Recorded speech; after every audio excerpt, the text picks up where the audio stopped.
Majority Report with Sam Seder. The destiny of America is always safer in the hands of the people than in the conference rooms of any elite. Sam Seder. They are unanimous in their hate for me, and I welcome their hatred. We must guard against the acquisition of unwarranted influence, whether sought or unsought, by the military-industrial complex. The Majority Report with Sam Seder. Ever get the feeling you've been cheated?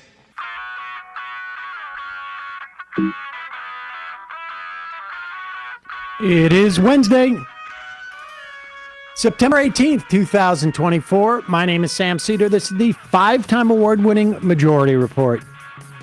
We are broadcasting live steps from the industrially ravaged Gowanus Canal in the heartland of America, downtown Brooklyn, USA. On the program today, Sarah Lazare, editor of Workday Magazine and contributing editor at In These Times, on UAW's new strike threat. Then Mark Joseph Stern, senior writer at Slate, on a huge Supreme Court leak. Meanwhile, Israel assumed to have launched booby-trapped pager attacks and now radio attacks on Lebanon as Israel appears to be prepping for an all-out war. Meanwhile, UN to vote today on a Palestinian resolution for Israel to end the Gaza and West Bank occupations. Federal Reserve expected to cut rates today. By how much, we still don't know. Polls continue to show post-debate bump as Harris and Trump are tied in Georgia. Harris up again outside the margin of error in national polls. And she widens her lead in assessment of stewardship of the economy. A poll question of mass deportation. 86% of the Republican Party is in favor of mass deportation. 58% of independents supposedly in favor of mass deportation versus 25% of Democrats. Republicans block IVF protection bill in the Senate again. Mike Johnson flailing desperately to keep Trump from closing down the government. Express Scripts, one of the pharmacy benefit managers, is suing the FTC for defamation over an FTC report which outlines how Express Scripts raises the cost of prescription drugs. Hundreds strike at Eaton Aerospace, and nearly 1 million now considered to have died in the Russian invasion of Ukraine. All that and more on today's Majority Report. Welcome, ladies and gentlemen. Thanks so much for joining us. It is Hump Day, but Emma Vigeland is not here to tell us that. She'll be back tomorrow. In the meantime, I hope you're having a good week so far. Thanks for joining us. The polling still looks good, and we'll talk about this more in the coming days. But it's very hard as we get a clearer look at the post-debate bump that Harris had, and it's becoming clearer. I mean, significant bump. She is now outside of the margin of error on beating Trump nationally, and we're seeing improvement in each poll that comes out for swing states, which of course is really the whole ball game. Her net favorability is at +1 right now, which is also a really big deal. And it is hard not impossible, but it is very hard to sort of project what could change the dynamic of the race. Now, it's quite possible that J.D. Vance has a brilliant debate against Tim Walz, that he looks charismatic and approachable and friendly and, like a guy that you would want to have a beer with, or maybe sit down with Peter Thiel and drain the blood out of a small, person to extend the length of your life with, or something like that. And it's also possible that Tim Walz could get up there and shapeshift, or have some type of episode. I don't know that. And even then, it's hard to imagine, like, okay, that could impact the trajectory of the campaign, but I sort of doubt it. VPs, it's sort of locked in. It really is more about what you're saying about the the candidate than how they perform in and of themselves. But it's hard to anticipate right now what's going to change this trajectory. We'll see. I mean, maybe, even the supposed assassination attempt. I mean, it's quite clear that guy was not, hanging out at that golf course for all that time just for his own, well, he could have been doing it for his own jollies. I mean, apparently the guy's been arrested before for gun. I mean, he has a long history of doing craziness in terms of guns.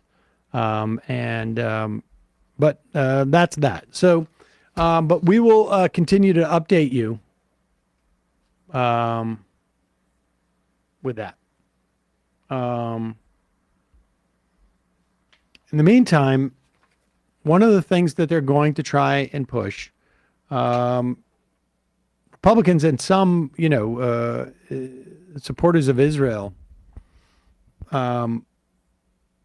in the Senate, and it is unclear as to whether this is going to go. And we mentioned this the other day, the redefining of anti-Semitism bill, essentially. And we will put in, we'll put up that flyer too after this, and direct you as to, calling your senator helps. But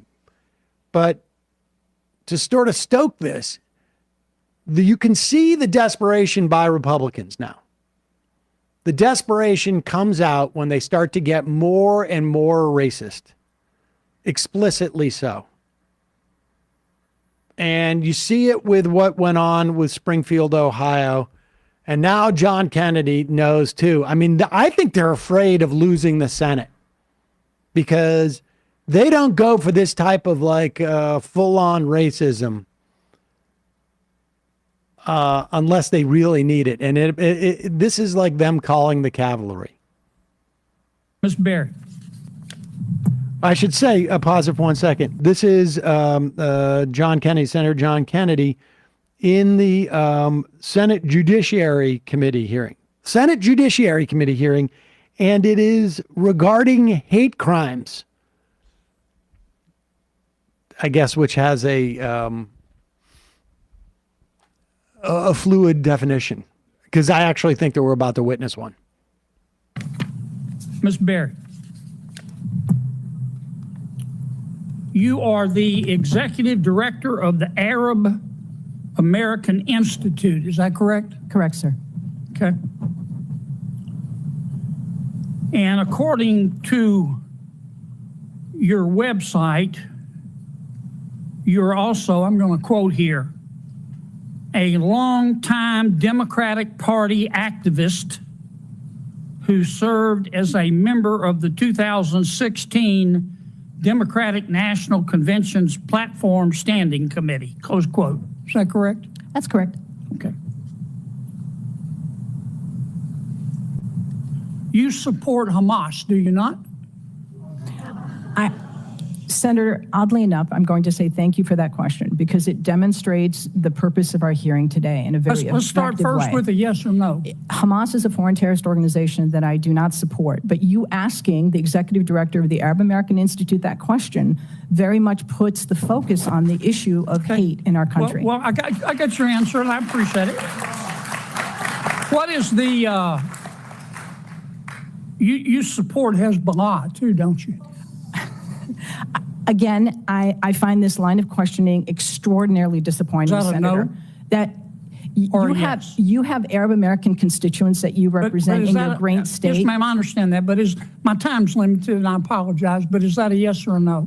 A yes or no question to do I support Hezbollah? The answer is I don't support violence, whether it's Hezbollah, Hamas, or any other entity that invokes You it. can't So bring no, yourself to say no, can you? No, I can say no. I can say yes. But What you I haven't. can say is You just your can't line make of yourself do questioning. it. Do you Senator. support or oppose Iran and their hatred of Jews? Again, I'm going to emphasize Iran, Hezbollah, Hamas, none of them is going to, this You can't bring discussion. yourself to say no, can Sir, you? I don't support. It's real simple. Excuse me. I'm going to, Ian, if I may, as a Muslim woman, sir, I'm going to tell you I do not support Iran. But what I will tell you is that this conversation. I'm running out of time. I'm Okay. sorry. You called our decision to cut funding. You called our decision to cut fund. Well, first, what's the United Nations Relief and Works Agency? It's UNRWA, which is the institution that exists to provide services and aid to the nearly 6 million Palestinian refugees. And you called our decision to cut funding for them, quote, an incredible moral failure, close quote.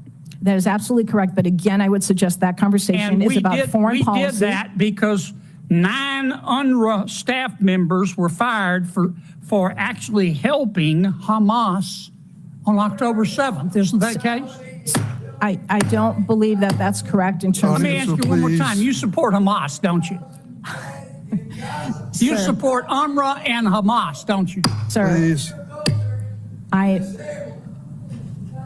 I think it's exceptionally disappointing that you're looking at an Arab American witness before you and saying you support Hamas. You know what's disappointing to me? I do not support You can't Hamas. bring yourself I do to not say support Hamas You don't or support UNRWA. You don't support Hamas. You don't. I was very clear in my support for UNRWA. Hezbollah, and you don't I support oppose- Iran. You should hide your head in a bag. Your time has expired. Oh, yes. Unfortunately, not really expired. Not expired in the way that it really should. But that is, it's almost literally like performance art. Him holding a hearing on hate and performing it there. Incidentally, I mean, it's completely irrelevant, but it also shows, like, first of all, that dude, where did he go? Oxford. And he's a literal Rhodes Scholar. Rhodes Scholar, he knows the fact that she's Arab and Iran exists are not related in any way. The Iranians are not Arabs. Not that it makes any type of difference, but just just him. It's just foghorn leghorn cosplay. I hope that Democrats like John Fetterman, Josh Gottheimer, Brad Sherman, Dan Goldman, Debbie Wasserman Schultz take Kennedy out for lunch. Yeah, put up this flyer. This is the so-called Anti-Semitism Awareness Act, H.R. 690 in the House and S. 4127. Call your senator at this number. It's not on this flyer, but it's 202-224-3121. That's the Senate switchboard. 202-224-3121. 31. And I'll put that in the show notes for everybody to see. Just remind your senator, vote no on this. And if you tell Schumer not to even bring it up. In a moment, we're going to be talking to Sarah Lazare, editor of Workday Magazine, contributing editor in these times, about the UAW's latest, as of like today, new strike threat. And then we'll be talking to Mark Joseph Stern about this crazy story in the New York Times, full of leaks from the Supreme Court. Really, I think in many ways unprecedented. First, a word from our sponsor. I actually literally was talking about this last night with a friend of mine. About a year ago, I started feeling like I was getting thinning hair. It's mostly on the right side of my head. I don't know what was going on. But, you know, I don't, as a man my age, I don't have many attributes that, you know, are that I can afford to lose any in terms of my looks. And I want to, you know, make my hair healthier. And Nutrafol had, in the past, had approached us about advertising for them. I started taking it. It is the #1 dermatologist recommended hair growth supplement brand. It's trusted by over 1 million people. You will see thicker, stronger, faster growing hair with less shedding in just 3 to 6 months with Nutrafol. Nutrafol's hair growth supplements are physician formulated. They use 100% drug-free ingredients. Their patented technology provides consistent, reliable results. Men also reported no compromise in sexual performance. While many supplements rely on solely on ingredient studies, what Nutrafol does is they have clinical tests that they have done on the combination of the ingredients. So they test the final formulation. 84% of men showed improvement in their hair after 6 months taking Nutrafol Men Hair Growth Supplement. With a Nutrafol subscription, building a hair growth routine is simple. Purchase online, no prescription required. Automated deliveries and free shipping help you keep on track. Plus, you can save up to 20%. You'll have access to free naturopathic doctor consults, and Headspace membership is also included. Take the first step towards achieving your hair growth goals. For a limited time, Nutrafol is offering our listeners $10 off your first month subscription and free shipping when you go to Nutrafol.com/men. Enter the promo code TMR. Find out why over 4,500 healthcare professionals and stylists recommend Nutrafol for healthier hair. Nutrafol.com/men, spelled Nutrafol.com/men, and then promo code TMR. That's Nutrafol.com, promo code TMR. We'll put the link in the podcast and YouTube description. All right, we're going to take a quick break, and then we come back. Sarah Lazare, editor of Workday Magazine, contributing editor, I should say, in these times, on the UAW's latest move in terms of this Stellantis deal they had made back when they struck. We'll be right back after this.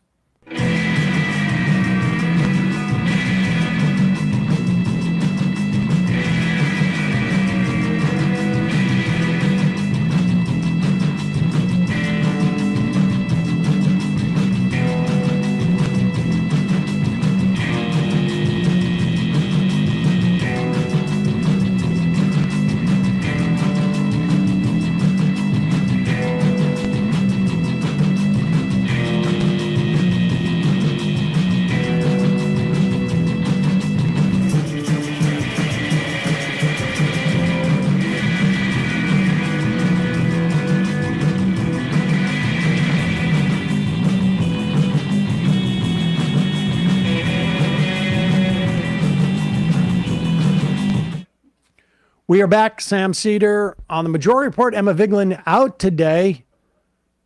Joining us now, Sarah Lazare, editor of Workday Magazine, contributing editor at In These Times, who has done a deep dive into not only the sort of like the dynamic between the UAW and Stellantis, specifically around this plant in Belvidere, Illinois, but also the workers and the community that is around this plant and how they've been impacted by the closing of the plant, then the promise to reopen the plant, and then what looks like sort of a hedging or a backing out of a deal.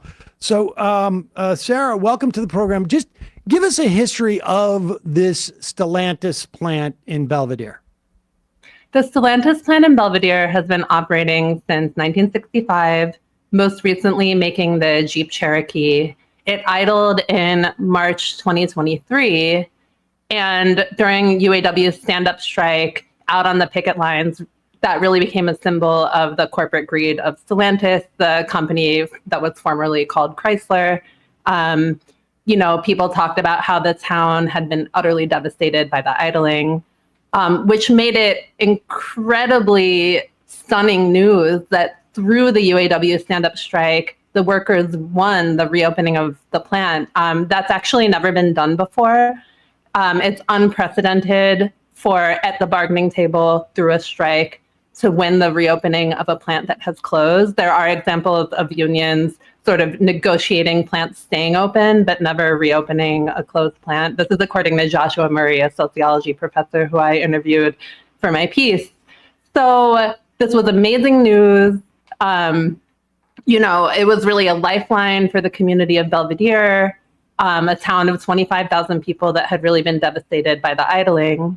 When I visited last January in a piece that I did for Workday Magazine and in these times, when I talked to workers, they said they were cautiously optimistic. They were excited and hopeful, but they wouldn't really believe it until they saw dirt being moved, concrete being poured. And just to be clear, so the UAW won 3 things in the contract. So one was the establishment of a mega hub parts distribution center in 2024. And then in 2027, resuming mid-sized vehicle production. And then in 2028, a new electric battery plant. So those are the commitments that Stellantis contractually agreed to. How many workers are we talking about were employed in this plant and were left without work in the wake of it going idle? So 1,300 people were put out of work by the idling in 2023, but that doesn't reflect the full numbers. So back in 2019 at its height, Local 1268 had around 7,000 members if you include suppliers. And that included 4,500 inside the plant. And then we saw those numbers erode over time. The cuts started before the official idling of the plant. And we should say, this is out of a town of 25,000. I mean, that's you're almost talking about a third of the town was reliant on that plant in one form or another. I mean, directly reliant on that plant in one form or another. I mean, who knows, the sort of knock-on impacts, but it seems like there probably was nobody in that town who didn't know multiple people who worked at that plant. All right. What was Stellantis like? What was their argument as to why the plant closed? And why do the workers get to dictate what the business plans are for this car manufacturer? So this is the question UAW is asking, but sort of turning it on its head and testing a hypothesis, which is, what if workers don't have to be subject to the whims of corporations? And what if workers don't have to just pick up and leave their families, their towns, when a CEO says it's time to do that? What if workers can actually have a say in the manufacturing decisions that affect and shape their lives? Stellantis, so just to sort of continue the plot line of what's been happening. So when I went back there a couple of weeks ago, I found that unfortunately workers' fears had come to pass. Stellantis, in an August 20th statement, announced that it was delaying plans to reopen. It cited, quote unquote, market conditions. UAW's response to that is, well, if market conditions are so bad, why did the CEO, Carlos Tavares, get a 56% raise, bringing him to a total compensation of $39.5 million, now making him the highest paid Detroit auto executive? I want to just sort of let that marinate for a little bit. The guy gets a 56% raise on market conditions that are presumably impacting all the car companies, right? I mean, if it's a market condition, definitionally, and somehow he managed to get a raise. I you might have a better sense of this. His compensation isn't tied to the stock value, would it be? And that stock value is not tied towards the ability to cut labor costs. You know, Carlos Tavares getting that raise is not only baffling to workers in Belvidere, but makes them really, really angry. It's pretty deeply personal. You know, I talked to two women, Dawn Sims and Trina Holmes.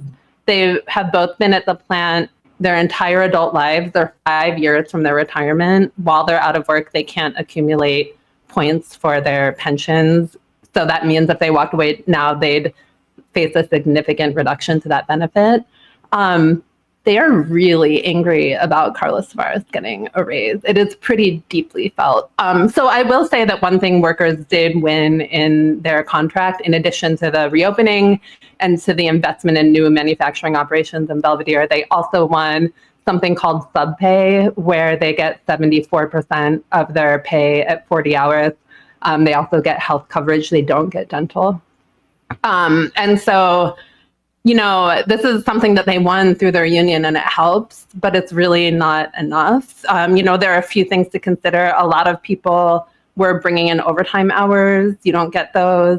They don't get cost of living adjustments. They don't get raises. But then also there's just this big question of what's happening in my future. A lot of people have kids who are in high school and they're asking themselves questions like, do I need to pull my kid out of high school and move to a different plant? Or is that too cruel to my kid? And should I separate from my child and have them stay with someone else so that they can finish high school with their friends? You know, I talk to people who can't even discuss these issues without crying and getting choked up. So the level of pain and insult people feel about this pay gap with the CEO is really visceral. And I can also talk a little bit, you know, so there are thousands of people impacted. You know, you mentioned that it represents a lot of people in Belvidere. There are also a lot of people from surrounding towns that worked for either the plant or suppliers. You know, some of those people, when they were cut, they took buyout packages. Some of them just quit.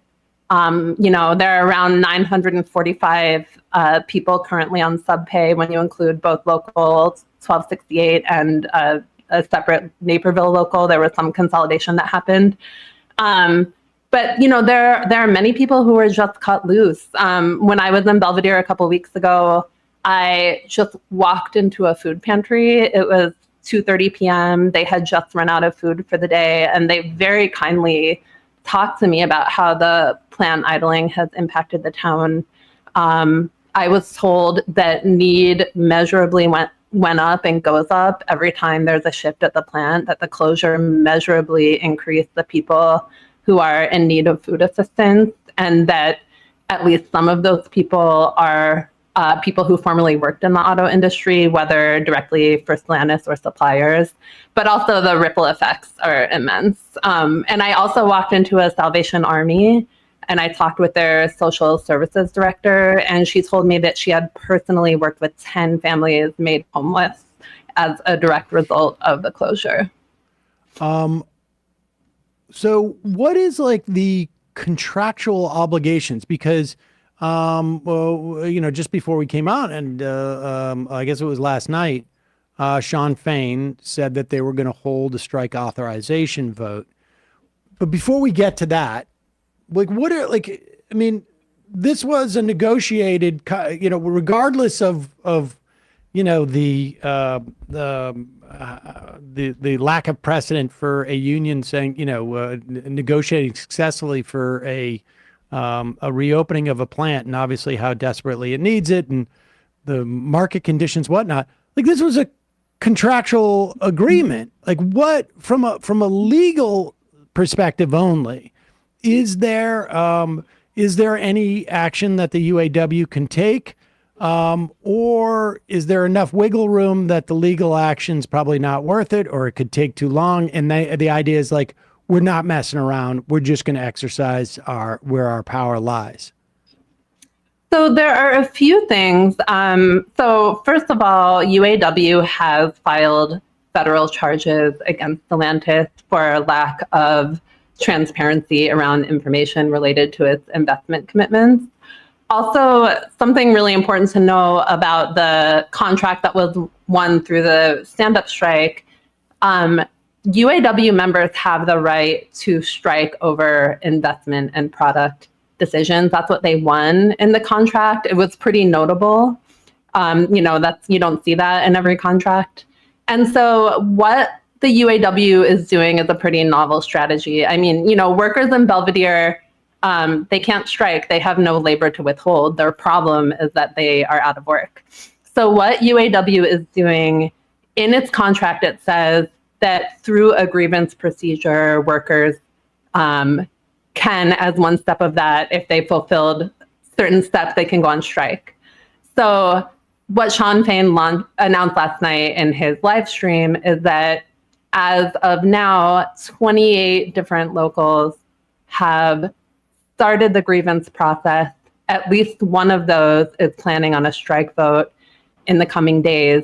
So the idea is that a strike is not preordained, but these workers are taking steps so that if they decide one is necessary, a potential national strike is one possibility. And national strike against Stellantis specifically, right? I mean, around Belvidere. So UAW. Oh, sorry. Yeah, against Stellantis. All right. I mean, so it's not UAW workers working for GM or for Ford who would engage in that strike, but specifically ones that work for Stellantis in other parts of the country, at other plants, whatnot. Exactly. Yeah. So 28 locals that represent members who work for Stellantis. And UAW's position is that Stellantis has broken the contract. And if they can come for Belvidere, they can come after anything else that was won in the contract. Belvidere was a really big victory for the union. And clearly it has to be defended. And that's how they talked about it at the time. So, we're looking at, a potentially really big work stoppage. So Stellantis's reply to UAW is that there's a carve out in the contract that says you can make changes based on market conditions. So they're claiming market conditions.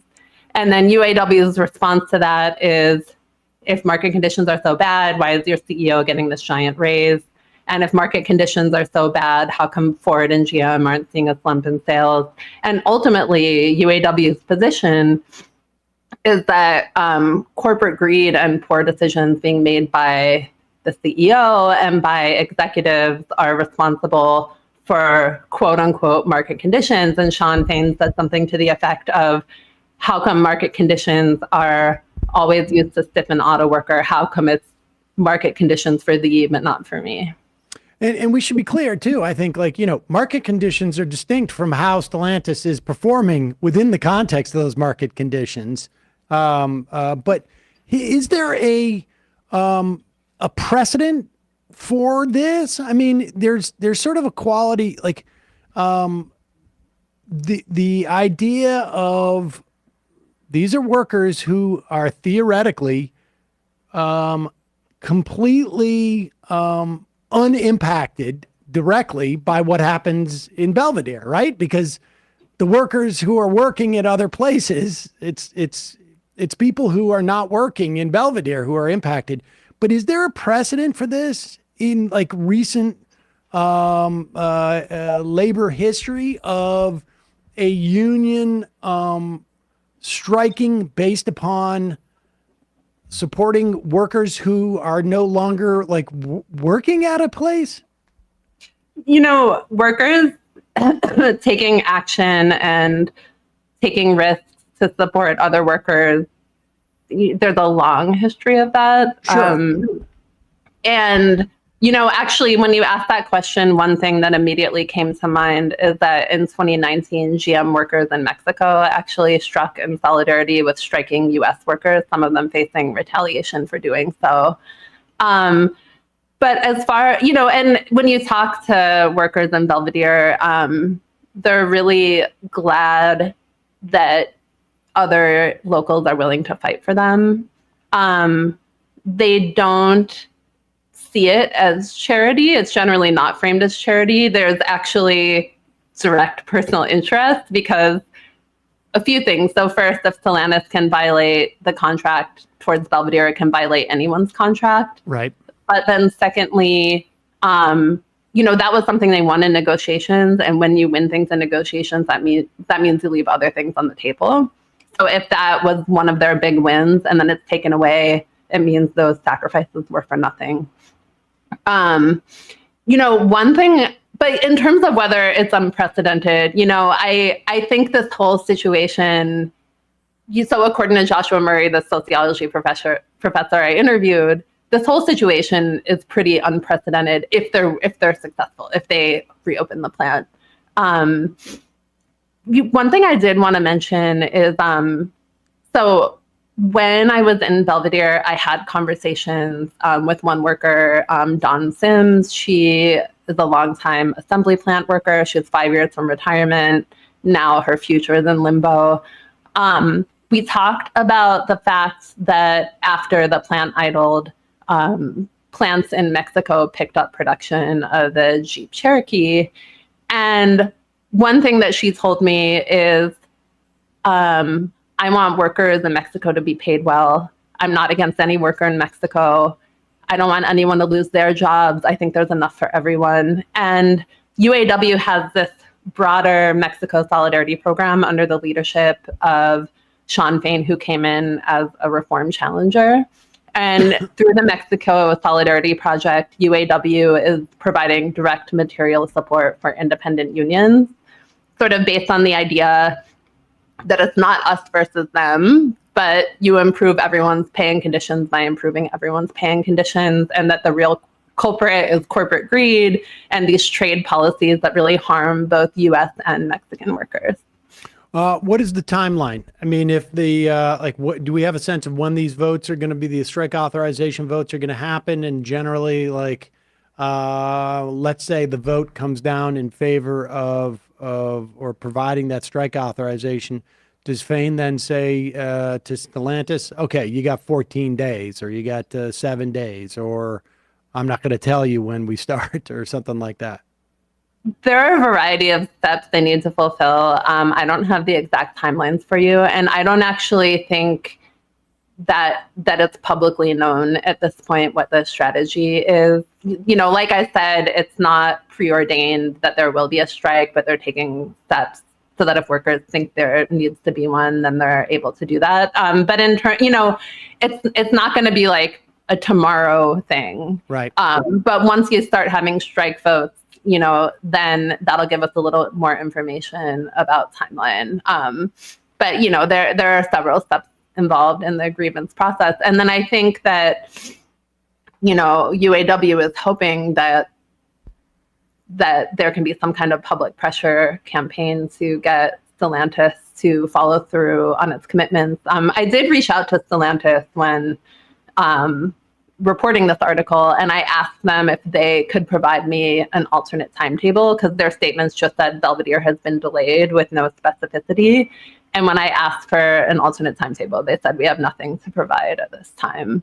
And I told them that I had spoken with various members of the community who are really suffering. I told them about the homelessness. I told them about increased need at the food pantry. They gave me a really pat response for every single thing that I mentioned. All they said was workers are receiving sub pay and healthcare, and we know this is hard on communities, but that's all they said. And no one is debating that workers are getting sub pay. That's something that they won through their union. It's something they won by going on strike.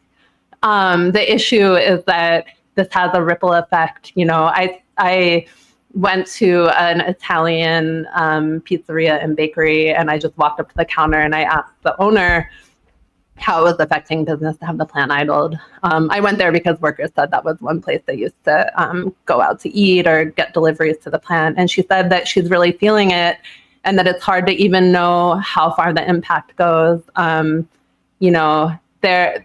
I mean, in a town that small, there's no way when 1/3 of the population is basically out of work over the course of a couple of years that everyone isn't impacted in some way or another. But the piece is a really great piece, and we're going to link to it at majority.fm. Sarah Lazare, editor, Workday Magazine, and contributing editor in these times. Thanks so much for your time today. I really appreciate it. Thank you. All right, folks, we're going to take a quick break. And when we come back, Mark Joseph Stern, senior writer at Slate, is going to tell us about this story in the New York Times this weekend that has such, firsthand, apparently, the reporters have seen correspondence in between Supreme Court justices over 3 different cases, basically around Trump's immunity, J6 immunity, and more. And it is the leaks are stunning. We've never ever seen this type of leak from the Supreme Court, and there's really 2 different stories here. One is about how John Roberts actually is functioning on the court now. And the other is about how other members of the court are responding to what's going on in the court. We'll take a quick break. We'll be right back with Mark Joseph Stern.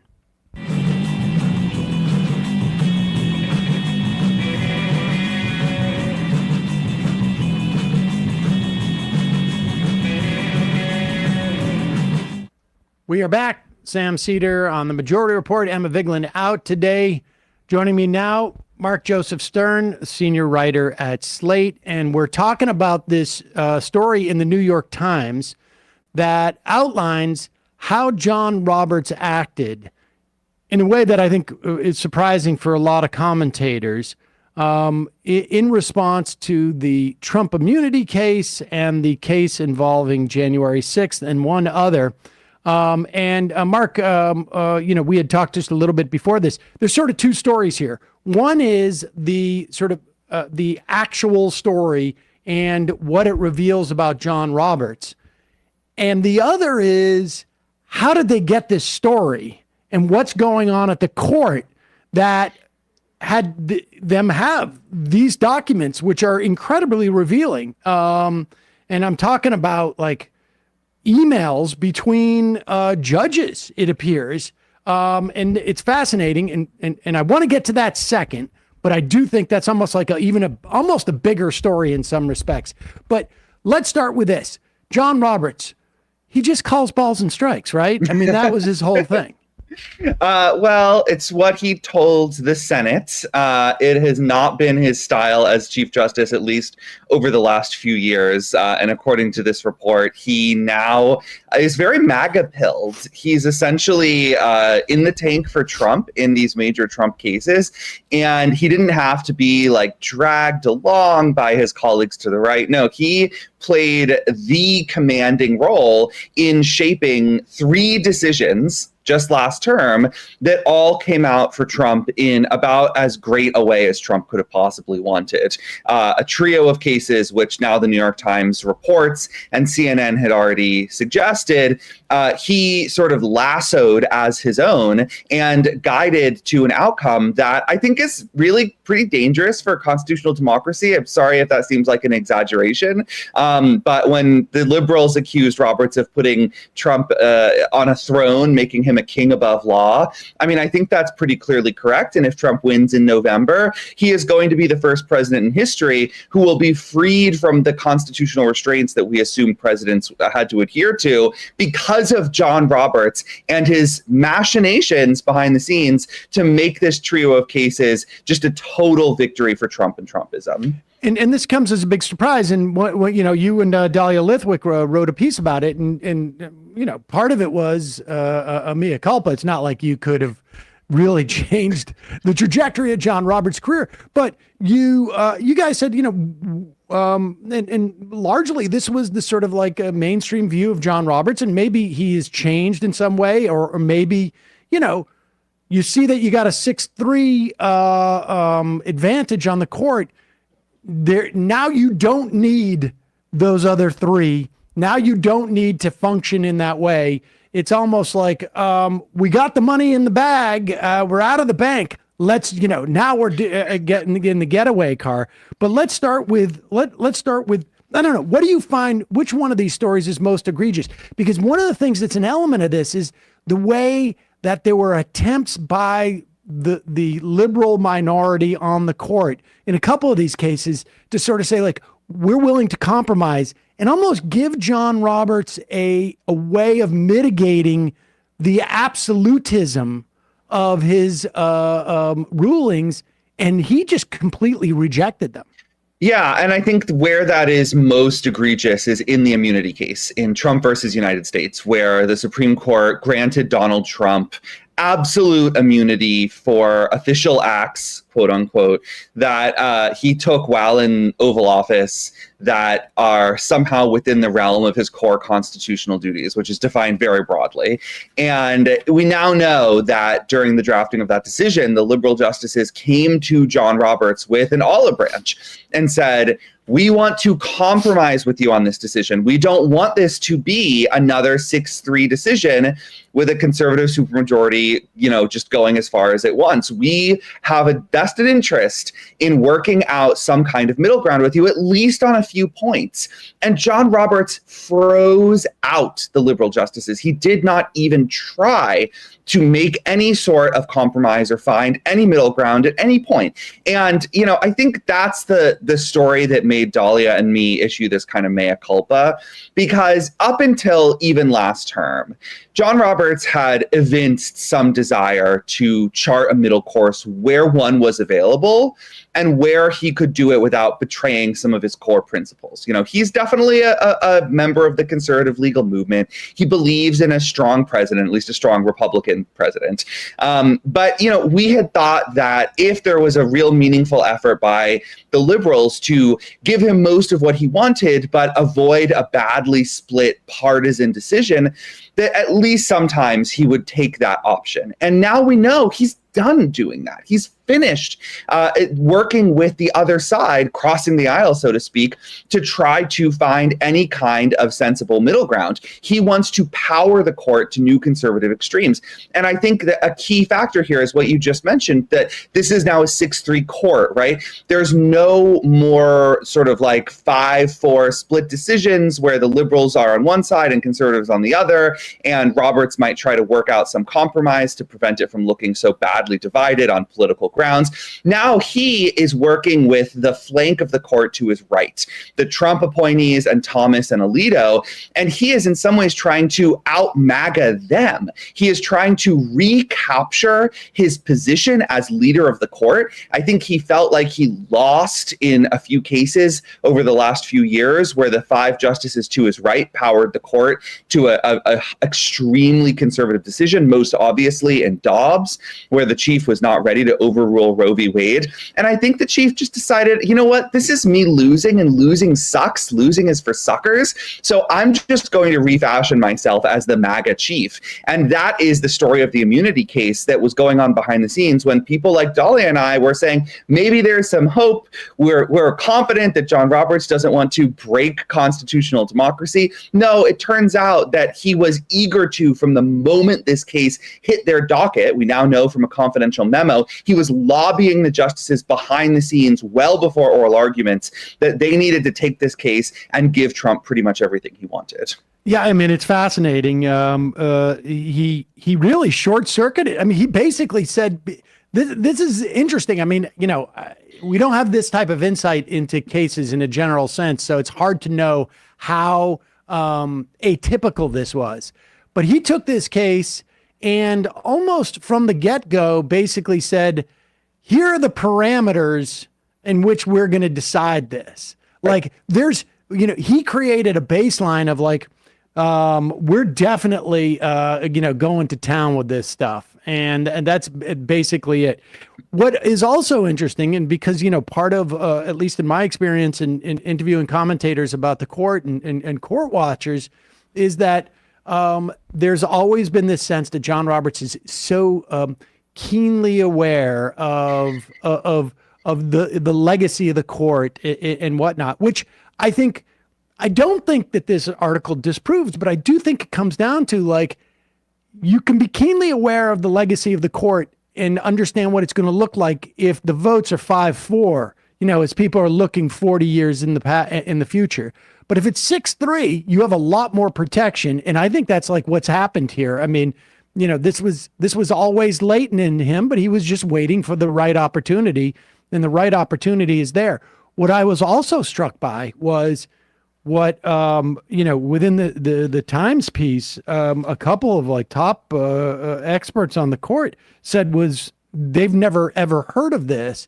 He took a case from Alito that specifically was about January 6th, and he took it just coincidentally, I guess, 4 days after that article in the Times about Martha Alito, and her, and the was this when the tapes came out too, where like, she's talking about Vergonia.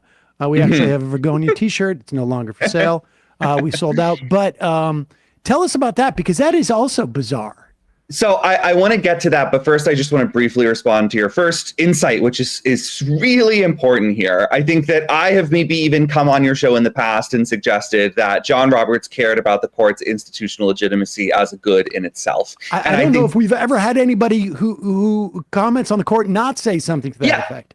And what I think we've learned is that he doesn't care about the institution in itself, like as a good in itself. He cares about how much he can get away with before he breaks the court, loses that legitimacy, and thereby loses his power, right? Because we all know the Supreme Court does not have any actual power, can't send an army to go enforce its decisions, right? It relies on the country believing in its integrity and choosing to follow its decisions.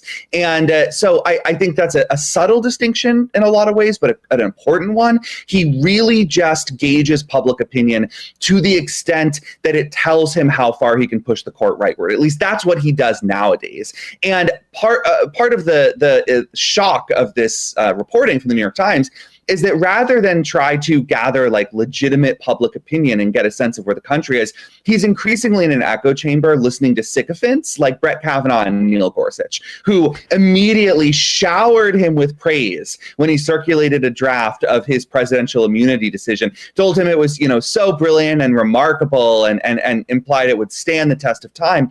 And so according to the Times, he really thought, John Roberts really thought that the public would celebrate this decision, that this would be embraced as, a great victory for the presidency, not Donald Trump or any other individual, but for the constitutional office of the presidency. He was so wrong. This was a reviled decision from the moment it dropped, including among many conservative commentators who are rightly afraid of how a corrupt Democrat could weaponize this decision to leverage their power in the Oval Office, to punish enemies, to violate civil liberties, to try to subvert a free and fair election. And Roberts just did not see that coming. And I think that shows how isolated he is. Let me just read this one graph from the Times, because I really was struck by this, because this is not the type of things you read in the Times about John Roberts. In his writings on the immunity case, the Chief Justice seemed confident that his arguments would soar above politics, persuade the public, and stand the test of time. His opinion cited, quote, enduring principles, quoted Alexander Hamilton's endorsement of a vigorous presidency, and asserted it would be a mistake to dwell too much on Trump's actions. Quote, in a case like this one, focusing on transient results may have profound consequences for the separation of powers and for the future of our republic, he wrote. Our perspective must be more far-sighted, end quote. But the public response to the decision announced in July on the final day of the term was nothing like what his lofty phrases seemed to anticipate. I mean, they're basically saying, like, this guy's, however you want to phrase it, drinking the Kool-Aid, smelling his own, farts, whatever it is. And I think that a premise of that decision, which is also a premise of the other two January 6 decisions that we're about to talk about, is that Donald Trump does not present a unique threat to constitutional democracy, that Donald Trump is not a heightened peril or threat or bomb aimed at self-governance in America and freedom in America. That Donald Trump is just another president who's controversial. Some people love him, some people hate him, but he's not anything special or different from what's come 200 years in the past. And so the court needs to treat him just the same as anybody else. And I think that's disastrously misguided. I think it's remarkable that Dick Cheney sees why that's wrong, but John Roberts does not. But isn't that even irrelevant? Because the next president could be, and from my perspective, the next president certainly theoretically could be worse. I mean, than Donald Trump. I mean, the problem is that the real problem is that we just don't know how far anybody's going to go. I mean, the funny thing is that, like, to watch Roberts' behavior change with a 6-3 majority is the identical sort of like analogy to what does a Donald Trump or whomever, for that matter, do when they basically enter into office and know they more or less can't really get in trouble for anything they do as president. I mean, that, to me, seems to be the most problematic part about at least the ruling and Roberts jumping in there. All right, let's briefly talk about the Alito thing, because I also want, we only get about 6, 7, 8 minutes, and I want to be able to talk about the sort of the meta story here, which I think is really indicative of something that's going on in the court that I think is a process that's not going away. Yeah, so the Alito thing is startling because, as the New York Times reported, and I think this is correct, it was unprecedented in the history of the court. You know, sometimes when the justices are writing opinions, one justice or two justices will flip their positions. So whoever was authoring the majority opinion will lose the majority opinion, and somebody new will write it because the outcome has flipped, right? But we now know that in the Fisher case, which was a case about whether federal prosecutors could charge many January 6th defendants under an obstruction statute, including Donald Trump, by the way. He was one of the January 6th defendants charged under the statute. Whether those charges could survive, whether the existing convictions could survive, or whether prosecutors in the federal government misread the obstruction statute and read it too broadly, and that a lot of these charges and convictions had to fail. And we now know that Alito was originally assigned to write the opinion saying that federal prosecutors did go too far, that the obstruction statute was narrower, that a lot of these January 6 defendants did deserve to be let off the hook, at least for this charge. But after the story came out that a upside-down American flag hung over his household shortly after January 6th, that Roberts just seized the opinion from him and said, surprise, everyone, I'm now authoring this opinion, was not changing the outcome in any meaningful way. You know, it was not some kind of flip behind the scenes. Roberts just said, this is now my case. And I think that just shows he doesn't care about ethics as an important thing in itself. He cares about optics, and he knew that the optics of Alito writing this opinion would be bad. So he took it over. It seems to me to be a de facto acknowledgement that Alito should have recused himself. Right. But there's no indication that Roberts pressured Alito to recuse. Certainly, Roberts didn't provide any kind of public statement that Alito should recuse, or any indication. I mean, my sense is that Roberts thinks all this ethics stuff is bogus, that it's just, sore losers on the left using whatever fodder they can to criticize the court. So he said, well, instead of, doing any kind of truly ethical move here and pressuring Sam to take himself off this case, I'll just write it instead. Really damning. And before we move on to the meta story, I just want to add the third case here, because it is a trio, and it's kind of like similar to both of these other two that we've discussed. This was the case about Trump getting removed from the ballot in Colorado, right? A case that Clarence Thomas should not have participated in because his own wife was, at the ellipse on January 6th, played a role in trying to overturn the election. The Colorado Supreme Court said that Trump couldn't run again because he had engaged in insurrection. And we now know that behind the scenes, actually, the 4 women justices, including Amy Coney Barrett, so the 3 liberals and Barrett, wanted to issue a very narrow, modest decision that would have narrowly said that what Colorado did here in this way was not allowed, but not opined on the broader issue. The 4 men, Kavanaugh, Alito, Thomas and Gorsuch, wanted to issue a sweeping decision that would essentially protect Trump from ever facing real consequences for his electoral future for participating in January 6th. And Roberts had a choice. He could have gone with the 4 women, or he could have gone with the 4 men to his right. And he went with the 4 men. And he authored a sweeping decision that basically nullified a clause of the 14th Amendment that said insurrectionists can't return to office. Just another example of Roberts ignoring major ethical issues in his own house in the Supreme Court, right? And then deciding to cast his law with the most extreme possible outcome when he had options for compromise right there on the table. Okay, so let's talk about the fact that we know this, because as far as I can remember, I can list off 2 other times where there have been leaks. The ACA decision back, I guess this was in 2012, there was somebody leaked, I think it was to the Wall Street Journal, and it was somebody clearly upset that Roberts was sort of not going far enough or something to that effect, or was bitching about Roberts, if I remember correctly. And then, of course, we had the big Dobbs leak, the leak of the decision. But even prior to the decision, somebody was talking who knew inside stuff. I think it was to Wall Street Journal again. So here we have and I think it's important to note, like, people have relationships with specific media outlets, and conservatives tend to have relationships with places like the Wall Street Journal. And I'm now guessing that maybe some liberals have some relationships with the New York Times. We're looking at emails that are going back and forth here. We're looking like internal documents that we never, ever, ever see. And I'm curious as to like how you think, like, what's going on that this is being leaked.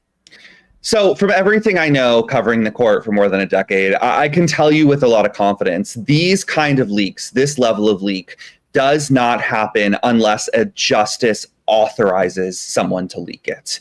I think it is very clear from the material we have and the way that it is framed and the level of detail that we were given that a justice authorized a leak to the New York Times. Maybe 1, maybe 2. I think almost certainly, based on what was leaked, a justice on the left, but, we can't say for certain. And, because I ultimately am still sort of guessing here, I want to preserve the possibility that maybe some former clerks went rogue after their term ends. The clerk changeover happens in July, and I think it's notable that this story came out in mid-September. That would leave just the right amount of time for former clerks who clerked last term to go to the New York Times and leak this information and have the New York Times, report this story out. If that is what happened, then the timing just lines up. It's always possible that someone who happened to have information behind the scenes went rogue again and was not authorized by a justice, but it really rarely happens. I mean, I'm still convinced that Clarence Thomas authorized the leaks about the ACA decision in 2012, and that either Clarence Thomas or Sam Alito authorized the leaks about Dobbs before the draft was actually released, to the public in the big leak. And so here I think there's a real chance that a liberal justice is so fed up with what's happening that they're doing the kind of 5-alarm fire thing, and that they're saying, we can't just leave this to our dissenting opinions to express our concern here. We need the American people to be reading the crap that's going on behind the scenes. Kavanaugh and Gorsuch showering Roberts with sycophancy, Roberts getting MAGA pilled and going all in for Trump. The people need to see what's going on so that they understand that this is a court that's been corrupted by politics. Again, I'm not speaking from any inside information. I was not privy to these leaks, and Jody Cantor and Adam Liptak have not told me how they got them, nor will they, nor should they. But my sense is that this was at a minimum greenlit or sort of eyebrow raise and wink approved by a justice to get to the media and get to the public. My speculation, based upon maybe even less, is exactly the same. And although I will add that, and maybe this is just my nature in terms of like, seeing a little more drama or intrigue, we should note that there was an investigation that lasted for months and months and months as to who leaked the Dobbs decision, and presumably who would have contacted the Wall Street Journal so they could write about what was happening with the Dobbs decision before it was leaked. And the court apparently, despite the fact that they have just about every single possible investigatory resource available to human beings on the planet, because they could go to the NSA. I mean, like, the idea that there's no, that you can, that this trail just went cold, I find really hard to believe. And I can't help but wonder if the liberal justices saw like, oh, okay, you're not going to hold Alito to account for this, then the gloves are off, because we all know who did this. It seems to me that on the court, they must all be fairly clear on, who did what. And they're basically saying, now we get to do a couple of these too. And it just strikes me that, and I think we saw a couple of weeks ago, Kagan was out there saying that we think there should be some type of reform, or at least I do, in terms of ethics. Like, this war that seems to be going on, like it's erupting in a way that I don't think we've seen, at least I haven't, since reports in the summer of 2001 that the court had a serious rift in the wake of the Bush v. Gore ruling. I agree that it must be a very poisonous atmosphere behind the scenes. And I'll just add, the investigation after the Dobbs leak was a total joke. It was not designed to produce any meaningful information. It ended up being sort of like a witch hunt. They, searched the clerks' phones. They didn't do any real, under oath interviews with the justices themselves.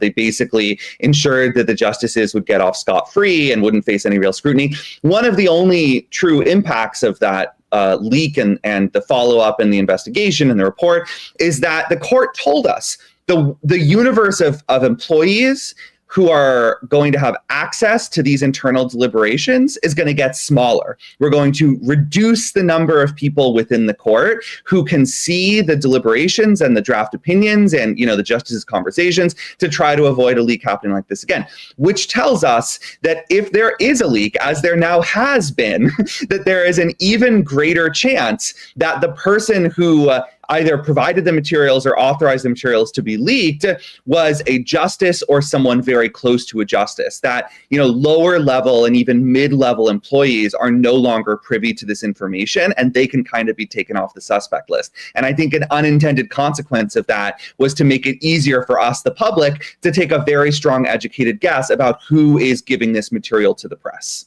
Yeah, somebody inside the court is basically saying, we've got a problem here, and it's clear that the Biden administration had no interest in sort of going down this road. Donald Trump obviously put these people on there, so he's like, okay, mission accomplished.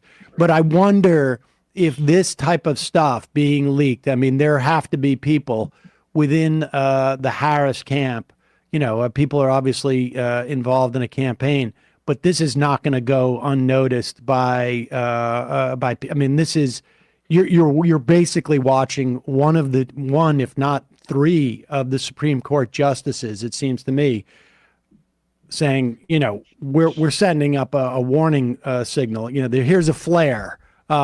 People should start following this a little bit, because they did this for a reason, yes. Not just so that, we could have some interesting weekend reading. Somebody on the Supreme Court is doing this for a reason. And I wonder if it's to change some minds on the Senate judiciary too.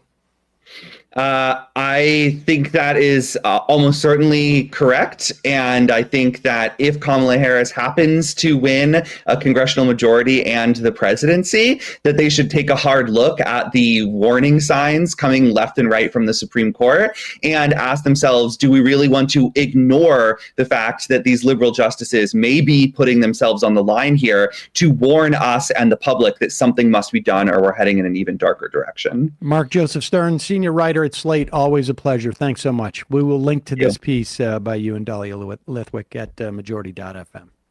Thanks.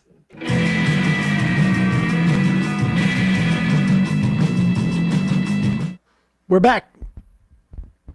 Sam Seder, Majority Report. Going to head into the fun half in just a moment.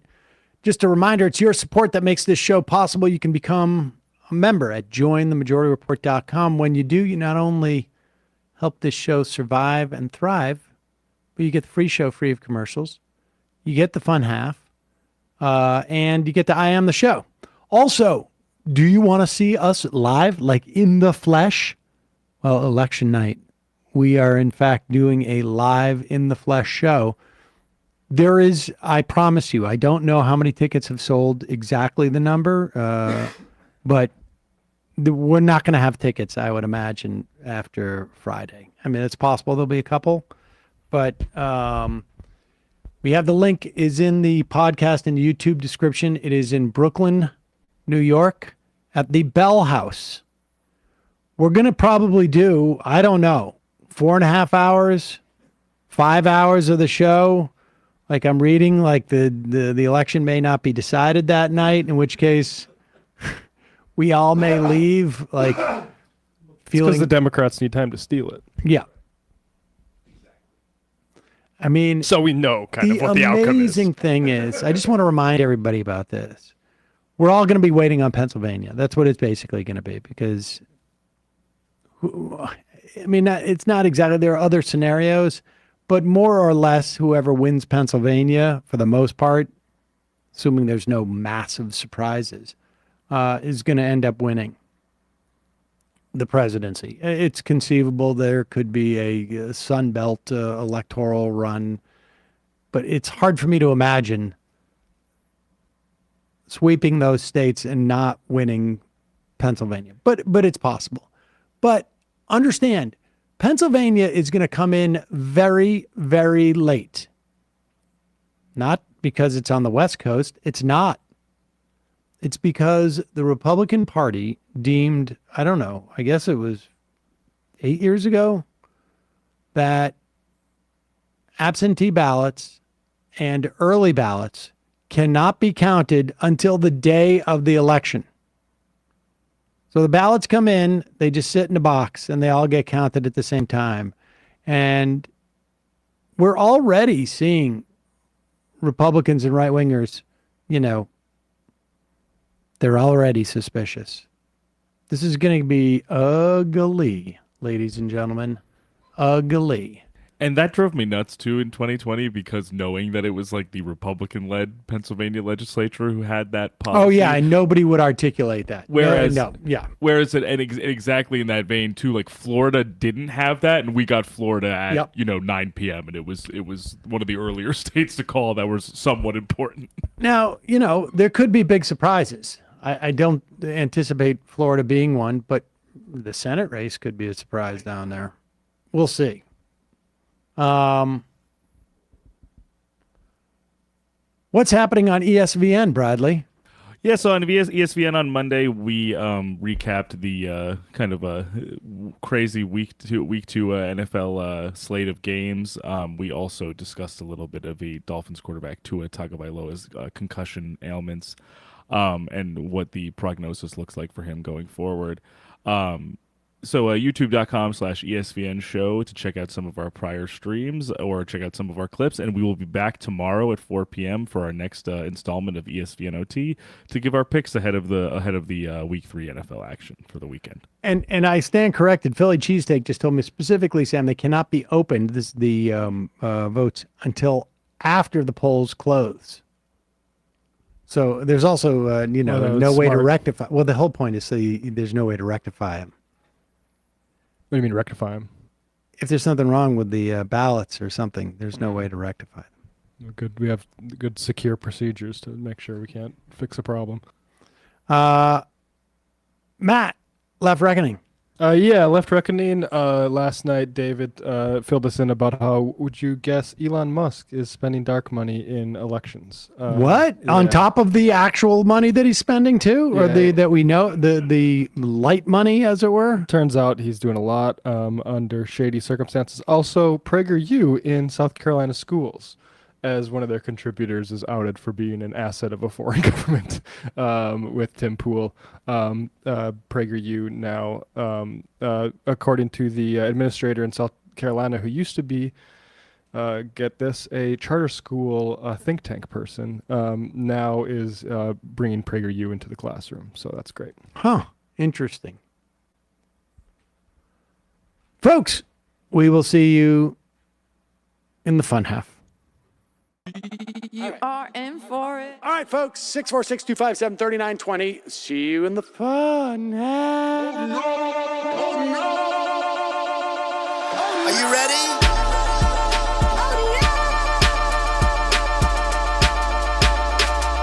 Who sent us this? Anarchy. Alpha males are back. Boy is back. And the alpha males are back. Just as delicious as you could imagine. The alpha males are back. Boy is back. And the alpha males are back. Just want to degrade the white man. Alpha males are back. I take all of it in my throat. Alpha males are back. Snowflake says what? The alpha males are back. You are a madman.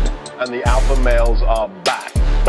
Oh no, Sam Seder! What a fucking nightmare! Bring back DJ Danner. Yeah, or a couple of them. Just put them in rotation. DJ Danner. Well, the problem with those is they're like 45 seconds long, so I don't know if they're enough of a break. That's fucking nonsense. You see white people doing drugs that look worse than normal white people, and all white people look disgusting. And the alpha males, psych, fuck them. Snowflake says what?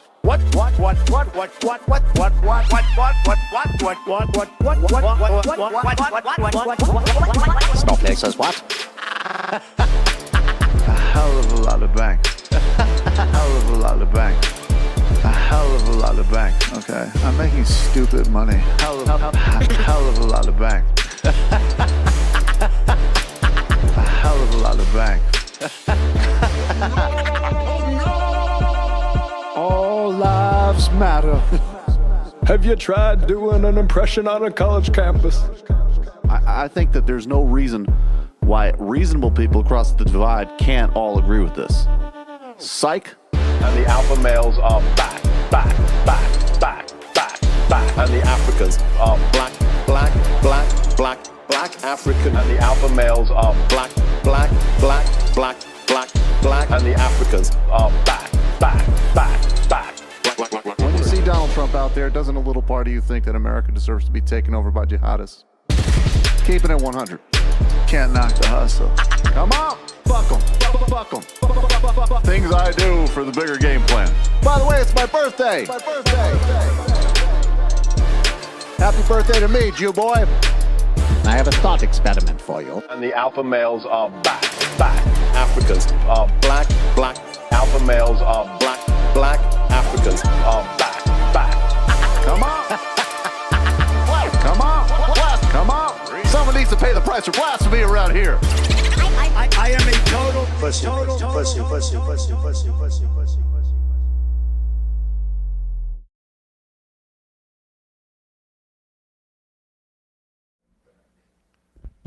We are back. Sam Seder, Majority Report.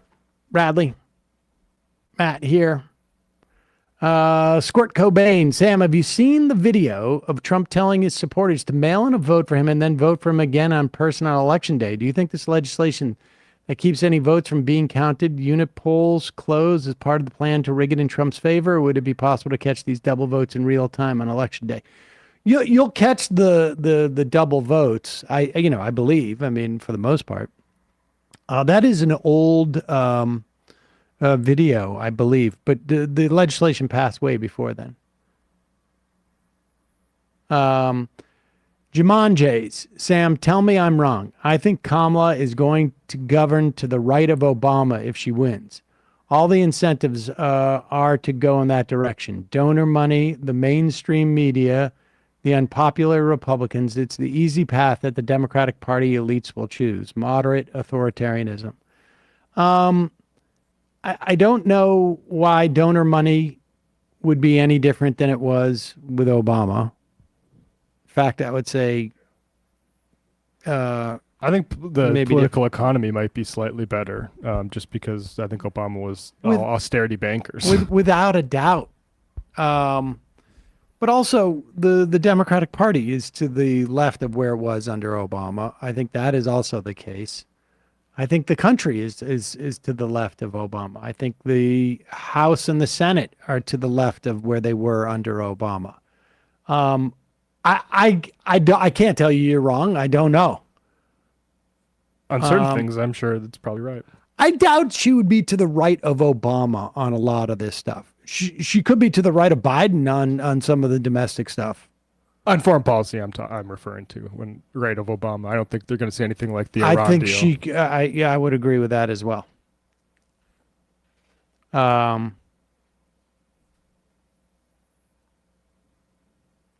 So I mean that would be, you know, I don't think we can know that. I do think she is, you know, for the most part, a jump ball. Uncommitted voider. They, the GOP, hurt middle-class Americans by shredding the state and local tax deduction, and now they're lying about it.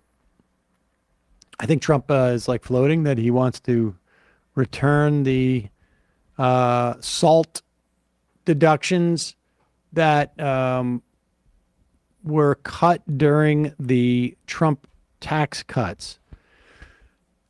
This issue, let me be clear, like, I don't think it's accurate to say that this is a problem for the middle class.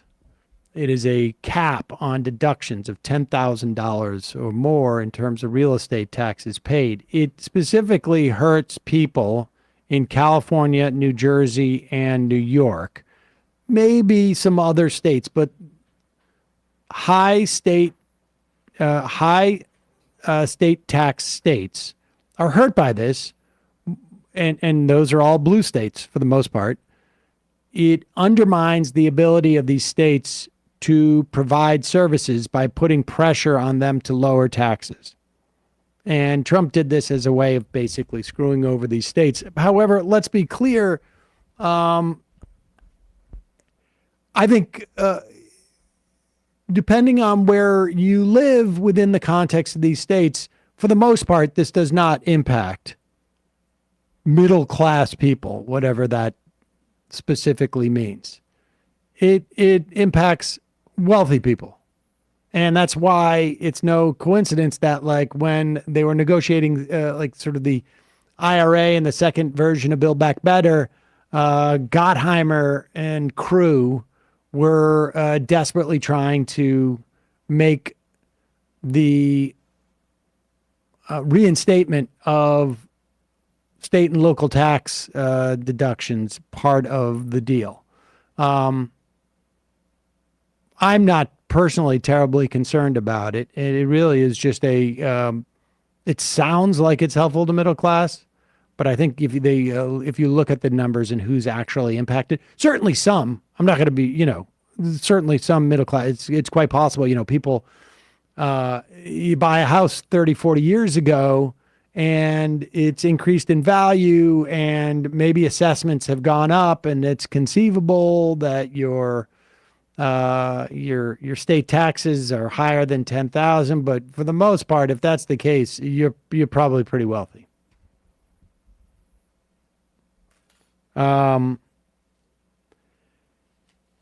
Meanwhile, this is coming up a little bit right now because we're in the middle of a negotiation, and Mike Johnson is desperately trying to figure out how to avoid the government being shut down, even though Donald Trump wants the government to shut down. Johnson wants to be able to fund the government so Republicans don't lose the majority in the House. And he also wants to be able to maintain his position of power. If Johnson does not have the ability to get the Republicans through this, he's going to be, he could very well be toast as the Speaker of the House and or the minority speaker, depending on what happens in the wake of this election. Meanwhile, here is Mitch McConnell trying to make everybody's job, apparently, in the Republican Party harder. Because remember, Donald Trump has told his people, I want a government shutdown. Mike Johnson's like, how do I still have Donald Trump like me and try and stop this from happening? And here's Mitch McConnell weighing in. Susan Collins said yesterday that a 6-month CR could have a devastating impact on defense spending. Do you think your House colleagues should drop this idea of 6-month CR and do a 3-month CR until December? I think we first have to wait and see what the House sends us. All right, pause it for 1 second. Understand what's going on here. So the Republicans don't want a 6-month CR because, or I should say, they want a 6-month CR and boot it into the next presidency because there's a 50% chance that Donald Trump is the president and they can, they will have control over the budget process. If they only do a 3-month CR, which is a continuing resolution, which is basically like, we're going to punt. We're going to punt. Everything's going to freeze, or I should say, all spending's going to be locked in at the level it is. We're just going to extend the budget 3 months. That takes you to December, and Joe Biden will be a lame duck, but he'll be still be the president, and Republicans won't get the cuts that they want in that situation, or at least they won't have a more favorable situation. So they want to bet for a more favorable situation. Which is a 6-month thing. That's at least the Trump people who are following Trump's prescription. The rest of the Republicans want to do a 3-month thing because that's maybe the only one that they can get past. Wait and see what the House sends us. My only observation about this whole discussion is the one thing you cannot have is a government shutdown. It would be politically beyond stupid for us to do that right before the election because certainly we'd get the blame. And one of my favorite old sayings is there's no education in the second kick of a mule. We've been here before. I'm for whatever avoids a government shutdown, and that'll ultimately end up, obviously, being a discussion between the Democratic leader and the Speaker of the House as to how to process avoiding government shutdown. Now, I will promise you this, that the fact that Mitch McConnell has said we will definitely be blamed for a government shutdown is absolutely no guarantee that they will be blamed for a government shutdown. The way our media works, they will forget that Mitch McConnell said that the leader of the Republicans in the Senate, perhaps one of the most successful Senate majority leaders in the history of, and successful, and I say this, with bile coming up into my mouth because it's been horrible. Despite the fact that he says this, the media will still figure out a way of both sizing it. But that's where we're at. They have, is it 2 weeks? Yeah, almost exactly 2 weeks. September 25th? No, wait, 1 week. Deadlines to October 1st. Oh, October 1st. Okay, so about 2 weeks. I don't know how many days September has. I never want to know. Yeah. Not going to do that. Not going to put that in my head. I got too many other things to think about. It's the fun half, folks. Let's have some fun on the trail. J.D. Vance is still out there lying about this. It is fascinating how they